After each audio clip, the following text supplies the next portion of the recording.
Olá, sejam todos muito bem-vindos a mais um vídeo aqui para o canal do YouTube. Bom, já passei algumas semanas aí sem fazer vídeo, estava um pouco cansado, terminei de assistir lá o Anéis do Poder, que eu vinha comentando. Bom, os comentários permanecem desde aqueles que eu fiz ali naquelas lives e naqueles vídeos, então mais ou menos a mesma coisa, só estava um pouco cansado pós o lançamento do Clube do Tolkien e acabei deixando aqui algumas semanas sem vídeo, mas espero voltar em definitivo com vídeos toda semana aqui para vocês.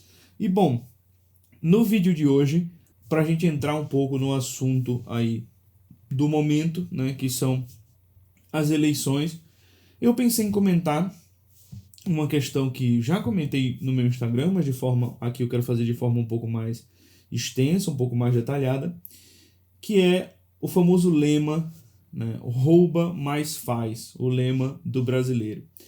O brasileiro geralmente usa esse rouba mais faz como desculpa para votar no político que ele mais gosta, no político com o qual ele mais se afeiçoa, né? Então, olha, fulano é corrupto, tá, mas ele rouba, mas ele faz pelos mais pobres, ele faz pelos melhores, ele faz pelo povo, pelo Brasil, pela nação, etc. Então não tem problema ele roubar um pouquinho, né? Eu tenho certeza que assim, quase todo mundo já ouviu uma desculpa dessa, já leu uma desculpa dessa, ou às vezes conversando com um parente, com um amigo, com um pai, com um avô, com um tio, com um irmão, já ouviu da boca dele dizer, olha, o cara é ladrão, mas ele fez pelo povo, né? Ladrão todo mundo é na política, todo político rouba, mas esse cara aqui faz. E eu noto nessa frase um sintoma muito preocupante, né, da realidade brasileira. Quando essa frase, né, já resume um conceito que está dentro do imaginário brasileiro, né, que o brasileiro utiliza como desculpa para votar, como justificativa para um voto ou para eleger, no fim das contas, um político, porque nós estamos falando aqui de uma eleição onde muitas vezes os dois lados utilizam essa desculpa, com certeza mais o lado vermelho, né, vamos dizer assim, utiliza mais essa desculpa amplamente, né, essa coisa do rouba mais faz. E quando já chegamos nesse estado, né, um estado em que essa desculpa já é utilizada por muitos, por milhares, já é aceita, né? Ou seja, não, eu sei que meu candidato é corrupto, eu sei que ele roubou, eu sei que ele é ladrão, mas ele, vamos dizer assim, ele tem o aval de roubar porque ele está fazendo por mim. Quando a gente chega nesse estado, a coisa já está muito crítica. E a minha tese é de que isso tem muito a ver com a chamada mentalidade revolucionária. A mentalidade revolucionária, sim, ela tem várias definições e várias formas de aparecer ou de surgir como um sintoma na sociedade, como um fenômeno na sociedade. Então, tem várias formas em vários lugares diferentes. Então, muitos dizem que a mentalidade revolucionária começa a aparecer ali no fim da Idade Média.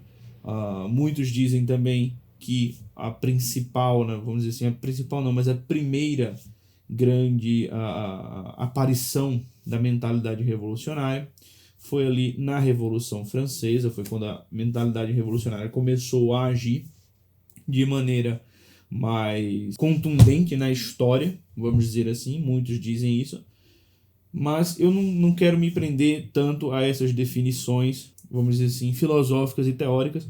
Tem gente que faz melhor isso do que eu. Eu quero tentar entender o que é mentalidade revolucionária a partir da literatura. Porque eu percebo também que a literatura, ela tem uma imensa capacidade de explicar conceitos, de explicar ideias, de mostrar situações que muitas vezes a filosofia ou a história ou a sociologia ou não conseguem mostrar ou mostram de uma outra forma. Eu gosto daquela famosa frase, né, do Hugo von Hofmannsthal, que nada está na política de um país sem que antes esteja na sua literatura, e eu diria ainda mais, eu acho que nada está na política do mundo inteiro sem que antes estivesse na sua literatura. Acho que a literatura ocidental, de maneira geral, ela reflete o mundo, o seu mundo político. Eu acho que ela reflete o seu mundo político. Estou preparando um curso acerca disso, né? Um curso que vai se chamar Literatura e Política, uma maneira de você entender a política do nosso tempo sem precisar ir para essas notícias que uma hora diz uma coisa, outra hora diz outra coisa.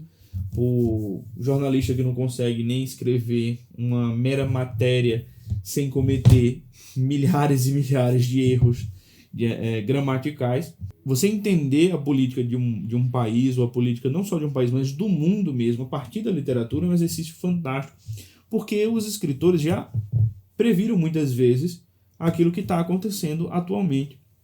Quando você analisa autores como George Orwell, como o Bradbury, o Kafka, em certo ponto, até mesmo o Sófocles, eu quero dar uma aula somente sobre o Sófocles, somente sobre Édipo Rei, analisando toda a questão da pandemia, né? Lembrem-se que o que é que causa a crise, né, de Édipo, que é quando ele vai se descobrir o assassino do seu pai. O livro começa com uma peste, ou seja, tem uma doença e algo precisa ser feito. Então o livro começa com uma peste e termina com a queda de um rei. E isso é muito significativo, isso explica 2020, isso explica a pandemia até hoje, porque o funcionamento do homem, o funcionamento da sociedade ainda é semelhante. Os gregos perceberam como é que funciona a sociedade, tanto a decadente quanto a melhor possível, e isso continua ocorrendo nos dias de hoje. Então vejam que Kafka, Orwell, Sófocles, o Ray Bradbury, o Dostoiévski e tantos outros conseguiram desenhar os rumos políticos do Ocidente de forma geral. Até mesmo, se você for parar para pensar, o Tolkien. O Tolkien, quando mostra ali no Senhor dos Anéis uma monarquia decadente, né? Em Rohan, uma monarquia decadente, né? Onde quem assume o papel é o Grima. O Grima, na verdade, influenciado ali pelo Saruman. E Gondor com o regente, você nem tem o rei, ou seja, você tem uma monarquia decadente, você tem o Ocidente decadente. Por outro lado, você tem toda a modernidade representada em Mordor e principalmente em Isengard. Ou seja, você tem também um retrato da política do Ocidente. Então eu gosto de entender a literatura como um retrato da condição humana de forma geral, mas se é um retrato da condição humana, também é um retrato da política humana. Também é um retrato daquilo que o homem faz politicamente. Por que não? Então a literatura pode ter um uso político no sentido de tentar entender a política do nosso tempo, entender o funcionamento da nossa sociedade a partir de diversos prismas. E eu gosto de tentar entender a mentalidade revolucionária a partir do Crime e Castigo, do Dostoiévski. Sinceramente, existem várias traduções, várias edições, já ouvi muitas opiniões a respeito disso. Eu, pessoalmente, não sei absolutamente nada de russo, então fica muito difícil dizer qual é a melhor tradução. Em termos de texto, eu gosto da do Paulo Bezerra, né? Da editora 34, eu sei que tem muita gente que critica, eu acho que é passível de críticas, tem algumas coisas no texto que são tanto esquisitas. Tem a do Oleg Almeida, né? Eu acho que pela Martin Claret. Tem a do Rubens Figueiredo, também muito elogiada, mas eu infelizmente ainda não li. E tem as antigas edições da José Olímpio, que são traduzidas do francês, mas o texto é muito suave, é muito bom.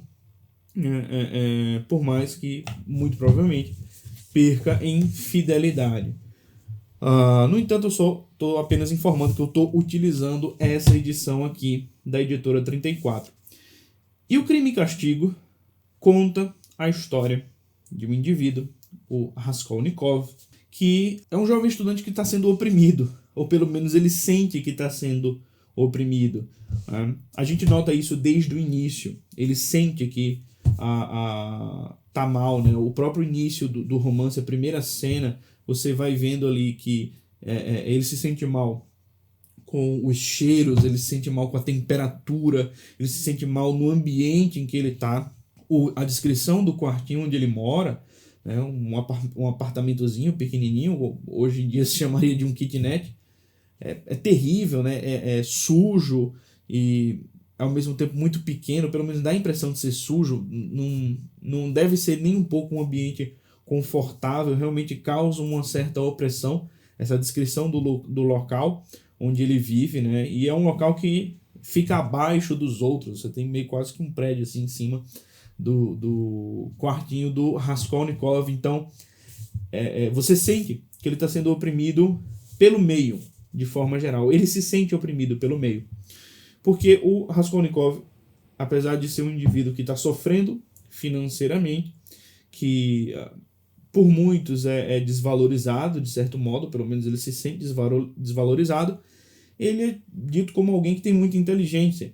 E você percebe que ele tem uma certa inteligência. Veja, ele tem inteligência, ele tem senso estético, mas ele não tem senso moral. Ele não tem senso moral. Digo que ele tem senso estético porque ele se incomoda com a feiura, com o calor, com esses locais abafados que o Dostoiévski sempre descreve, esses locais inóspitos, né, que parece que estão querendo expulsar o indivíduo dali. Então ele sente esse efeito, mas ele não se incomoda moralmente com várias coisas. Uma das coisas com as quais ele não se incomoda moralmente é um possível assassinato. Ele começa a pensar no assassinato de uma velhinha usurária para a qual ele está devendo uma bela grana e ele não tem dinheiro para pagar, e ele começa a se sentir muito oprimido, e a ideia do assassinato vem, ele começa a se acostumar com isso, ele começa a achar que é uma boa ideia e assassina a velhinha de maneira premeditada. A cena do assassinato dela é uma das cenas mais bem descritas da história da literatura. Você sente realmente aquela mulher perdendo a vida e você sente a psicopatia do Raskolnikov naquele momento.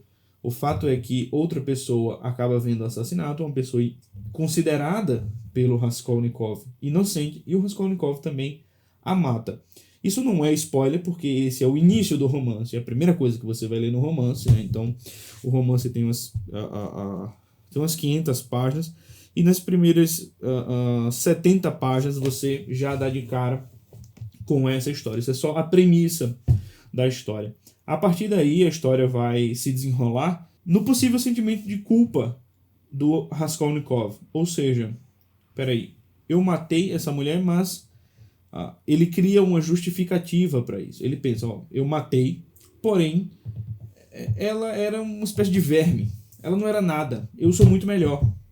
Ele tem essa soberba porque ele é inteligente, porque todo mundo diz que ele vai ser brilhante, que ele vai ter um futuro maravilhoso. Ele tem essa soberba, esse pensamento de que ele vai ser muito grande, e ela não era nada. Então ele precisava se livrar dela para continuar vivendo bem, porque senão ele provavelmente ia sofrer consequências de estar devendo para ela. Então ele começa a tentar se convencer disso, porém, no seu subconsciente, ou não, ele vai tentando se entregar para o delegado Porfírio. Ele vai dando dicas de como o delegado pode pegá-lo, né? Pode capturá-lo e prendê-lo. Então é um romance psicológico fantástico, mas o ponto não está nem nessa parte da história, mas num certo momento da história, que para quem tem essa edição da editora 34, o trecho que eu quero ler está na página 270, mas a discussão dura várias e várias páginas, como é próprio do Dostoiévski, e ela vai começar na página 265, mais ou menos. Ela começa a discussão entre o Porfírio e o Raskolnikov a respeito de uma tese criada pelo Raskolnikov dos homens inferiores e dos homens superiores. Raskolnikov defende que existem essas duas classes de homens, os homens inferiores e os superiores. Os inferiores somos nós, o povão. A gente não tem nada de extraordinário. A gente não vai fazer coisas que vão mudar a humanidade, é muito difícil. A gente não vai propor novas ordens para a humanidade. A gente não vai chegar com inventos e experimentos que vão transformar o mundo. A chance disso é bem baixa. A chance que eu e você façamos isso daí é muito baixa. Os homens superiores são aqueles homens que mudaram a história do mundo. Ele cita como, por exemplo, Newton, Maomé, Moisés, Napoleão, Alexandre o Grande, Jesus Cristo, Buda, ou seja, aqueles homens que vêm ao mundo, né, e trazem algo fantasticamente novo e que transformam a sociedade de maneira geral, transformam não só a sociedade, o universo inteiro de maneira geral, né, transformam o mundo. Então, às vezes a própria natureza humana, né, no caso de, por exemplo, um Moisés, um Maomé, um Jesus Cristo, Buda. Ou seja, essas pessoas que têm uma extrema capacidade. São as pessoas extraordinárias. E a tese do Raskolnikov é o seguinte, que as pessoas extraordinárias, elas, vamos dizer assim, estão acima das leis humanas, né, que são apenas, que devem ser apenas aplicadas para as pessoas inferiores. Porque as pessoas inferiores, como elas não têm muita coisa a contribuir, elas têm que seguir essas leis. Porém, as pessoas superiores, se para que elas atinjam essa superioridade, se para que elas apliquem o seu projeto de mundo, para que elas mudem o mundo para melhor, elas tiverem que, por exemplo, assassinar, cometer um genocídio, derramar sangue, não teria problema. Sabe? Ele fala assim, olha, se o Newton, para inventar, para fazer toda a sua teoria, né, para descobrir toda a sua teoria, tivesse que matar umas 100 mil pessoas, estava tudo bem. Então vejam a teoria do Raskolnikov. Por que ele cria isso? Porque ele se acha um homem superior, ele se acha muito inteligente, e ele não precisa sofrer o mesmo castigo das leis que os homens inferiores, por conta do seu assassinato. Ou seja, no fim das contas, ele só mata a velhinha porque ele se sente um homem superior, porque ele se sente melhor do que os outros. Ele acha que vai trazer algo que vai mudar o mundo. Ou seja, se o homem é superior, se o homem tudo pode, se esse homem ele pode transgredir a lei, a gente dá um aval para que ele faça o que ele quiser. A gente dá o aval para esse homem seguir o caminho que ele bem entender. E se para isso ele tiver que passar por cima de algumas pessoas, ele vai fazer. Ou seja, você abre uma concessão moral para aquele homem, para que ele faça alguma coisa pela humanidade. Em outras palavras, o que é isso? O rouba, mas faz. Você abre uma concessão moral para aquela pessoa na sua consciência. O problema não é nem assim, o voto em si. Eu também acho o voto problemático. Mas muitas vezes você não vai ter muita opção. Mas o problema é a sua consciência. O que está dentro da sua consciência em dar uma concessão moral para um indivíduo que você sabe que, por exemplo, roubou, ou você sabe que cometeu crimes absurdos, mas ele vai fazer algo por você. O que está dentro da sua consciência em relação a esse tipo de desculpa, em relação a esse tipo de justificativa? Porque quando o indivíduo está nessa de, olha, a minha consciência já foi tomada, eu já fiz uma concessão moral, as concessões morais que você vai fazer futuramente decorrem deste fato. Porque se esse homem dizer, olha, agora a gente vai aqui censurar algumas mídias, algumas pessoas, alguns perfis, alguns jornais, que é para o bem da população. Você vai dizer, bom, ele tem que fazer isso, porque é para o bem da população. Veja, você vai abrindo essas concessões morais. Não, então agora a gente tem que fazer tal coisa. Agora tem que fazer uma coisa muito ruim. Não, ele tem que fazer isso porque, no fim das contas, ele tem um futuro a nos apresentar que é fantástico. Um futuro utópico. Essa é uma característica fundamental da mentalidade revolucionária. Você promete um futuro utópico que nunca chega, e para que esse futuro utópico chegue, tudo é justificado.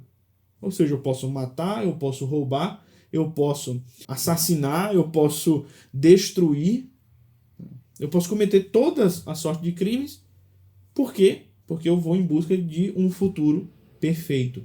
Essa é a mentalidade revolucionária. Você troca o presente por um futuro que nunca chega. Ou seja, você está liberado moralmente, né, de qualquer desculpa, de qualquer castigo e você pode cometer todos os crimes que você pensar em busca desse futuro perfeito, desse futuro utópico, desse futuro revolucionário. Nessa página 270, o Dostoiévski diz o seguinte: os crimes desses indivíduos, os indivíduos superiores, os homens superiores, naturalmente são relativos e muito diversos. Em sua maioria, eles exigem declarações bastante variadas e a destruição do presente em nome de algo melhor. Ou seja, destrói o presente. Você pode destruir tudo que está aqui em nome de algo melhor. Esse algo melhor, o que é? Ninguém sabe. Realmente vai acontecer? Ninguém sabe. Mas se um deles, para realizar sua ideia, precisar passar por cima, ainda que seja de um cadáver, de sangue, a meu ver, ele pode se permitir, no seu interior, na sua consciência, passar por cima do sangue, todavia conforme a ideia e suas dimensões. Ou seja, eu posso passar por cima do sangue, do cadáver, porque eu tenho uma boa ideia para o futuro da humanidade. Ele dá como grande exemplo Napoleão Bonaparte. E, em certo ponto, o Porfírio diz o seguinte: quem entre nós na Rússia não se considera hoje um Napoleão? Nesta frase, Dostoiévski prevê o que é que vai ser a Revolução Russa. Ele prevê o que é que vai acontecer quando todo mundo já se acha um Napoleão. Ou seja, eu posso cometer o genocídio, eu posso justificar o genocídio que vai ocorrer na Revolução Russa e no regime da União Soviética em nome de um futuro perfeito. Então, o que eu diria é que nessas eleições tome muito cuidado com aquele candidato que promete o grande futuro perfeito, maravilhoso, onde você vai viver uma vida fantástica e você abre uma concessão moral para isso na sua consciência. Diz assim, não, ele rouba, mas ele vai fazer por mim. Quando você faz isso, você coloca Raskolnikov no poder. E quem leu Crime e Castigo sabe que essa não é uma ideia nem um pouco boa. Tudo certo, pessoal? Então é isso. Muito obrigado. Tchau, tchau. E até a próxima.